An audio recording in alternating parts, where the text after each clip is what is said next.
À quoi est-ce que ça m'a servi de coucher avec plus de 457 femmes? Au fait, pourquoi 457 précisément? Parce que chacune d'elles a compté. Je dirais que ça m'a servi à tout et en même temps à rien. Et c'est cette complexité que je vais t'expliquer dans la vidéo. Et reste jusqu'à la fin de la vidéo parce que je vais te faire une révélation sur Casanova, ce séducteur légendaire que la plupart des gens, ils savent pas, ils ignorent, ils sont incultes. Donc je vais t'en parler juste après. Alors, au fait, je suis qui? Je suis Fabrice Julien, coach et auteur, expert en séduction depuis 2010, notamment auteur de Comment devenir plus séduisant et savoir conclure avec les femmes. Ce livre va changer votre destin d'homme et rendre les femmes que vous rencontrerez heureuses. La première chose à laquelle ça m'a servi de coucher avec plus de 400 femmes, eh bien, c'est de me dépasser. Oui, je l'assume. Oui, faut voir d'où je pars, en fait. Moi, je pars de mec ultra timide, ultra coincé. J'étais comptable. Je veux dire, j'étais pas destiné à aller loin dans la vie avec les femmes. Et je me rappelle même mon frère, il me vannait. Un jour, il dit pour rigoler, je sais pas, c'était un défi à la con, coucher avec 100 femmes. Ça le faisait rire. Mais voilà, des trucs débiles comme ça qui se sont quand même ancrés en moi.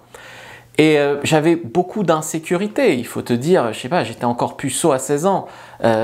Donc c'est des choses comme ça que ça s'ancre en toi, beaucoup de rejets avec des femmes. Enfin, c'est même pas des rejets, c'est juste que je tentais rien. Donc c'était même pas vraiment des rejets, mais j'avais beaucoup d'insécurité. Je me demandais si c'est que j'étais trop petit, pas assez beau, trop grassouillé.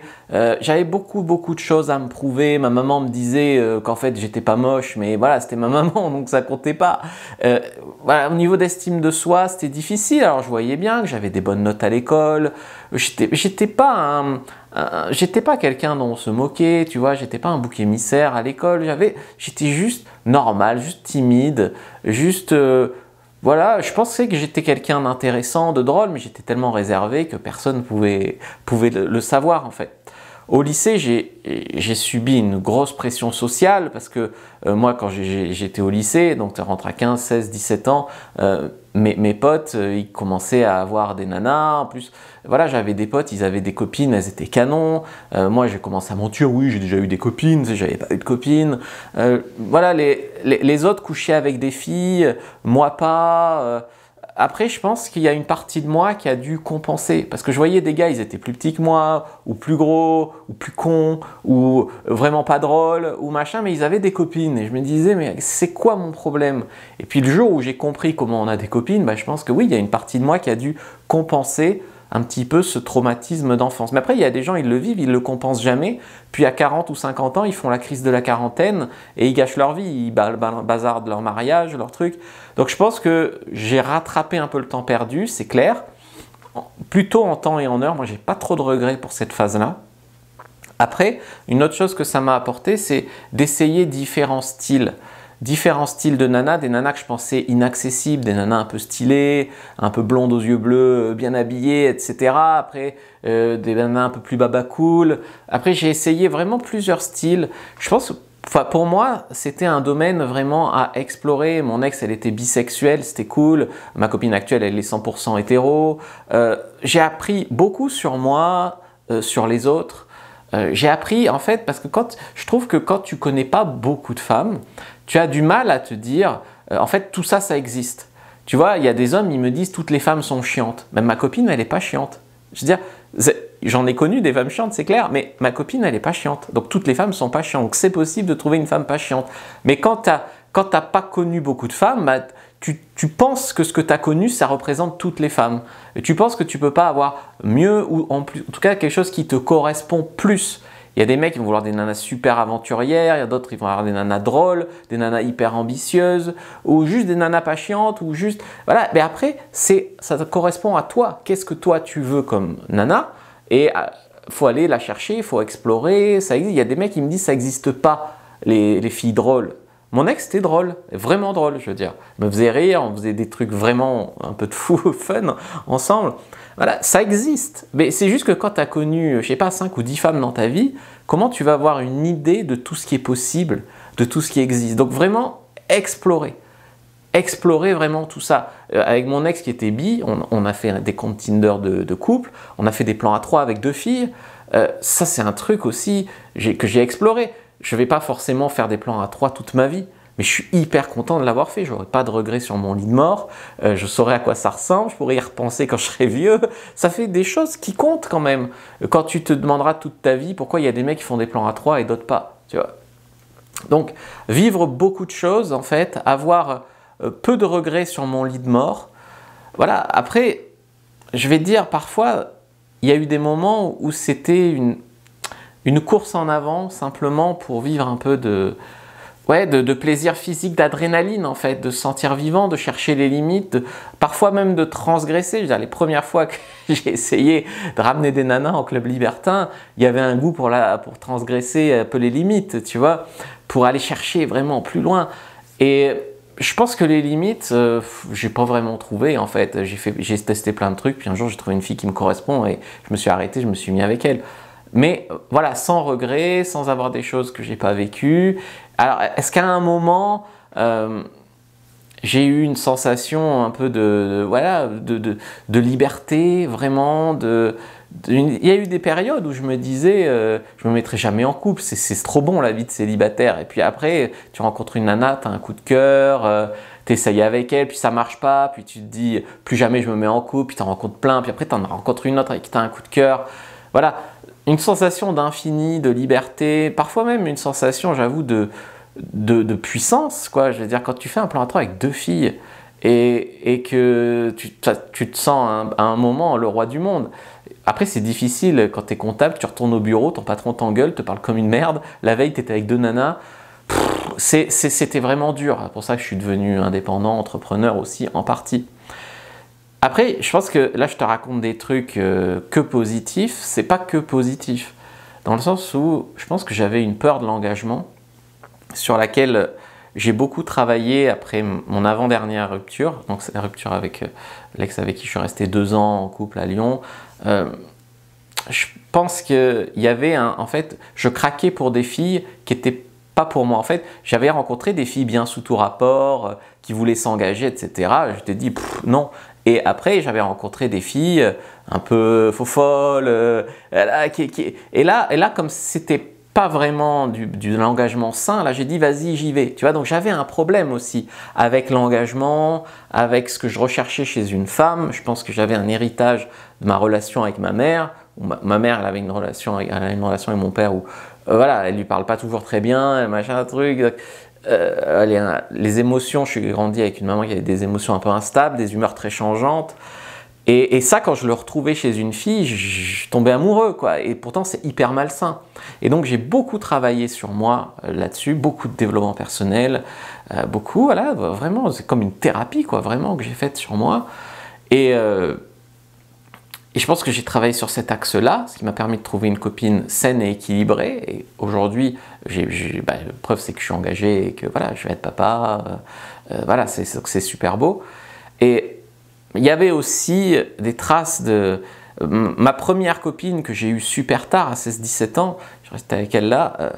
Voilà, elle a réussi quand même dans ce laps de temps à me tromper, me faire des remarques humiliantes.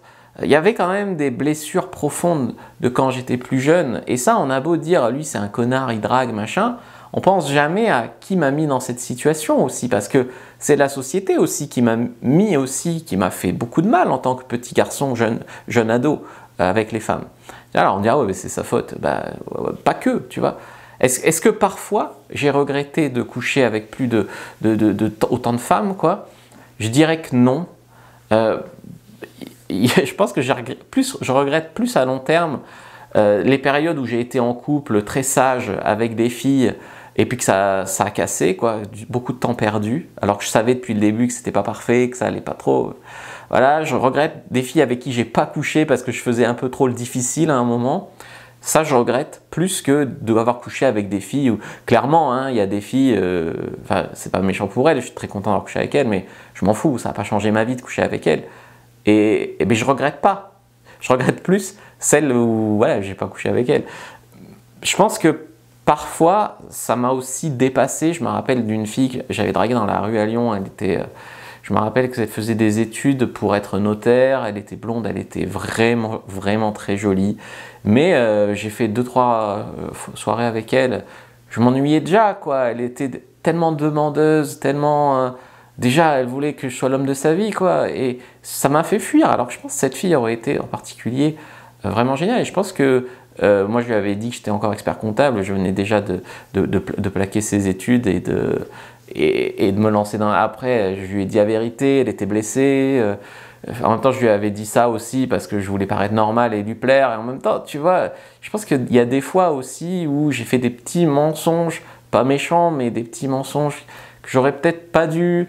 Voilà. Et des choses comme ça, où j'ai préféré enchaîner les rencontres plutôt que des filles bien parce que je m'ennuyais déjà, tu vois, j'étais pas prêt. Ouais, je pense que... Alors, tout est bien qui finit bien parce que j'ai rencontré ma copine qui est une fille super. Et tant mieux, voilà. Aujourd'hui, ce que je vis, c'est une relation saine, équilibrée. Donc ça, c'est cool. Il y a eu un gros travail pour en arriver là. Mais oui, il y a eu quelques trucs qui auraient peut-être été bien en cours de route. J'aurais regretté si j'avais attrapé des saloperies de type MST ou qu'il y ait des femmes qui m'aient fait des enfants dans le dos, etc. Tout ça, c'est pas arrivé. Après, heureusement, je veux dire, j'ai toujours fait attention, j'ai toujours été prudent, j'ai toujours mis une capote, ou alors on a fait des tests, ou voilà, qu'on prenne une contraception, etc., etc., etc. Et là où je trouve que c'est vraiment vicieux, c'est que dans les commentaires, il y a de plus en plus de mecs qui me taclent sur mon body count, tu vois, sur le fait que j'ai couché avec beaucoup de femmes. Alors, on me tacle de deux façons. La première façon, c'est on me dit qu'en gros, je suis un gros pervers, un fada, un ci, un ça. Et puis en même temps, d'un autre côté, on dit ouais, vive la liberté des femmes, les femmes qui se libèrent, c'est génial. Et puis après, quand un homme a un peu fait le foufou, on vient le casser. Alors c'est probablement des jaloux ou des mecs qui veulent se rassurer comme ils n'ont pas vécu tout ça et qu'ils n'arrivent pas à se remettre en question pour vivre ça. Eh bien, ils se disent je vais tacler ceux qui l'ont vécu en disant que ça sert à rien de vivre ça. Donc, en fait, clairement, tout le monde n'a pas besoin de coucher avec beaucoup de femmes. Je veux dire, si tu n'as pas eu un parcours un peu laborieux comme moi, tu n'as pas forcément besoin. Et je ne dis pas que tout le monde a besoin. Et d'ailleurs, quand j'enseigne la séduction en coaching, il y a plein de gars, ils connaissent quelques nanas, puis ils se mettent en couple. Tout le monde n'a pas besoin de faire le foufou. Tu vois ce que je veux dire? De faire des plans à trois, d'aller en club libertin, de coucher avec des centaines de nanas. Mais en fait, on a quand même le droit de le faire si on veut. Tu vois? Ou si on a des choses à travailler par ce biais-là. Maintenant, on dirait qu'on n'a pas le droit. Donc d'un côté, on dit ouais, vive la liberté des femmes, etc. Puis d'un autre côté, les hommes, on veut les rabaisser sur leur body count maintenant. Donc ça, je trouve que c'est vraiment abusif. Et en fait, on ne se rend pas compte qu'au lieu de libérer tout le monde, on juge et on emprisonne vraiment tout le monde. Donc ça, c'est un premier axe qui ne va pas. Et le deuxième axe, bien sûr, tous ceux qui me disent c'est pas vrai, t'es un mytho, voilà. Donc ça, pour eux, à un moment, je répondais, j'ai fait une page sur ma boutique où j'ai mis une page de preuves. J'ai fait une vidéo au début de la formation Cyprine que j'ai déjà partagée d'ailleurs à mon audience gratuitement où tu vois beaucoup, voilà, où je drague plein de filles, où tu as aussi les SMS, où elles me disent ah, je suis bien couché avec toi. J'ai fait des sextapes avec des actrices porno, j'ai fait des sextapes avec certaines de mes copines. Notamment sur le site Wild avec des lives, avec des trucs, je veux dire des preuves, si tu en cherches, tu en trouveras. Mais les mecs ils cherchent pas, ils viennent, ils te traitent de mytho, puis ça les soulage, mais en fait c'est faux, c'est eux. En fait c'est le fait que ça leur paraisse impossible, ça montre leurs limites et pas les miennes. Vraiment, ça c'est un truc qu'il faut vraiment essayer de comprendre pour aller là-dedans. Mais après, honnêtement, on n'est pas là pour parler de moi quand j'enseigne la séduction. On dirait que vous mettez tout ça sur un plan d'ego où c'est pas le cas. Moi je vous apprends juste que qui peut le plus peut le moins. Ok, j'ai fait ça, et donc si j'ai fait ça, je peux t'apprendre à coucher avec 10 filles et trouver une copine. C'est tout. Et on n'est pas là pour parler tout le temps de ma vie, de moi ou tout ça, on est là pour parler de toi et de comment je peux t'aider. D'ailleurs, si tu veux que je t'aide, tu as dans la description de la vidéo, lien en commentaire épinglé, tu peux prendre ta fiche gratuite sur l'état d'esprit du séducteur et puis tu peux aussi réserver en fait un appel téléphonique avec moi ou un membre de mon équipe pour parler de ta situation et voir si on peut t'aider. Puis même les preuves, tu vois, il y a beaucoup de coachs qui disent oh, « moi je donne pas de preuves, j'ai pas besoin de ça, machin ». C'est bien confortable de jamais donner de preuves. Puis après les preuves, c'est aussi tendancieux. Pourquoi il prouve? Il a quoi à prouver? S'il avait rien à te reprocher, il prouverait pas. Et tu vois, c'est toujours fourbe, toutes ces histoires-là. Donc voilà, moi j'ai vraiment fait le maximum pour tendre la main, pour m'expliquer sans cesse, justifier, etc. Après, il y a un moment, je pense que je vais arrêter de parler de ce sujet. Je pense qu'on va parler un peu d'autre chose. Moi, je ne juge pas le body count des femmes, ni des autres mecs, même ceux qui ont peu connu. Et clairement, on a le droit de rester vierge jusqu'au mariage. Ça ne m'ennuie pas, vraiment, hein, chacun fait ce qu'il veut. Et je sais quand même qu'il y en a beaucoup qui vont juger le mien de body count. Et ça, c'est chaud. Mettez un like, commentez, partagez et pour finir, je vous donne, abonnez-vous à la chaîne, l'anecdote sur Casanova. Déjà, tu sais quelle est la différence entre Casanova et Don Juan, ces deux séducteurs légendaires. Mais il y en a un qui a vraiment existé et l'autre qui est un personnage de fiction. Et pour revenir sur Casanova, celui-là c'est un Casanova, c'est-à-dire c'est un homme infâme. Vous savez que Casanova était petit, maigre, pâle et moche. Et en fait, il séduisait parce qu'il avait un état d'esprit très libre. Il savait vraiment tchatcher les femmes. Et voilà, il avait vraiment cette attitude qui séduit. Des fois, on dit c'est un Casanova quand un mec est très beau. Ben, c'est une erreur. C'est juste des mecs incultes qui disent ça. Casanova, il était très moche. Et il séduisait les femmes. Donc si tu me trouves moche, c'est pas grave. Au contraire, dis-toi, ce mec a réussi avec un certain nombre de femmes à un moment de sa vie. Pas toute sa vie d'ailleurs, parce que c'est aussi des fois un moyen de fuir l'engagement, mais j'ai travaillé sur moi et maintenant je suis engagé. Eh bien, si ce mec a réussi, si tu me trouves moche, tant mieux en fait. Dis-toi que si moi je suis moche, que je l'ai fait, tu peux le faire aussi. Voilà. Allez, abonnez-vous et à bientôt.